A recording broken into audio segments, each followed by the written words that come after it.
നമുക്ക് നൽകിയിരിക്കുന്ന കഴിവുകളെല്ലാം അത് നമ്മുടെ സ്വന്തമല്ല, ദൈവം നമുക്ക് ദാനമായി തന്നതാണ്. പണം സമ്പാദിക്കാനുള്ള കഴിവ്, ജോലി ചെയ്യാനുള്ള ആരോഗ്യം എല്ലാം ദൈവം ദാനമായി നമുക്ക് നൽകിയതായതിനാൽ നമുക്ക് അഹങ്കാരം എന്ന തിന്മയെ മാറ്റി നിർത്തി എളിമയിലേക്ക് വരാം. അങ്ങനെ നമ്മളിവിടെ വെറുപ്പില്ലാത്തവരാരെങ്കിലും ഉണ്ടോ? കോപിക്കാത്തവരുണ്ടോ? നമ്മുടെ കഴിവിനെ കുറിച്ച് അഹങ്കരിക്കുന്നവരല്ലേ? എന്താണ് ഈ അഹങ്കാരവും ഈ കോപവും? മറ്റുള്ളവർക്ക് നന്മയുണ്ടാകുമ്പോൾ നമുക്കുണ്ടാകുന്ന അസൂയെല്ലാം എവിടുന്ന് വരുന്നതാണ്? ഈ മൂലപാപങ്ങളാണ്. എല്ലാ മനുഷ്യരുടെ ഉള്ളിലും ഈ മൂലപാപമുണ്ട്. ഈ മൂലപാപം നമ്മളാരും സ്വന്തമായി കടയിൽ നിന്ന് വാങ്ങിയതല്ല.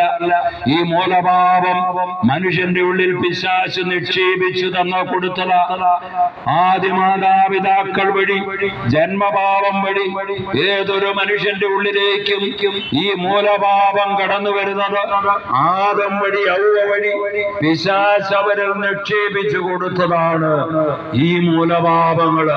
അതായത് അഹങ്കാരം, അസൂയ, കോപം, അലസത, മൂഢത, കൊതി, അജ്ഞത, ഇതുപോലെയുള്ള 7 മൂലപാപങ്ങൾക്കുടമയാണ് ഏതൊരു മനുഷ്യനും. ആ മൂലപാപങ്ങൾ വഴിയാണ് മനുഷ്യൻ തിന്മയിലേക്കും പാപത്തിലേക്കും പതിക്കപ്പെടുന്നത്. ഇവിടെ നമ്മൾ വളരെ ജാഗരൂകരായിരിക്കണം പ്രിയരെ.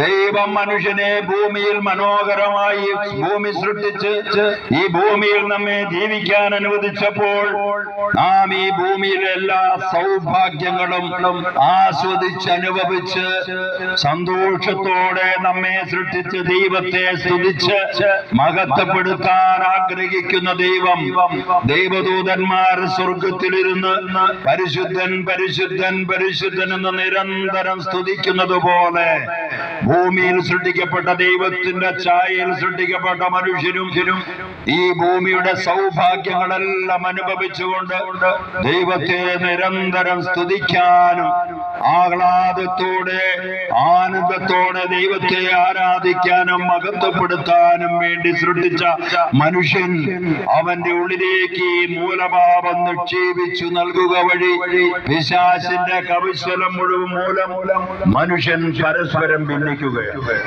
പരസ്പരം ഏറ്റുമുട്ടുകയാണ്. കാരണങ്ങൾ പലതായിട്ട് ഏറ്റുമുട്ടുകയാണ്. അതുകൊണ്ട് ജാഗരൂകതയോടെ ഈ മൂലപാപമാണ് നമ്മളെ കൊണ്ട്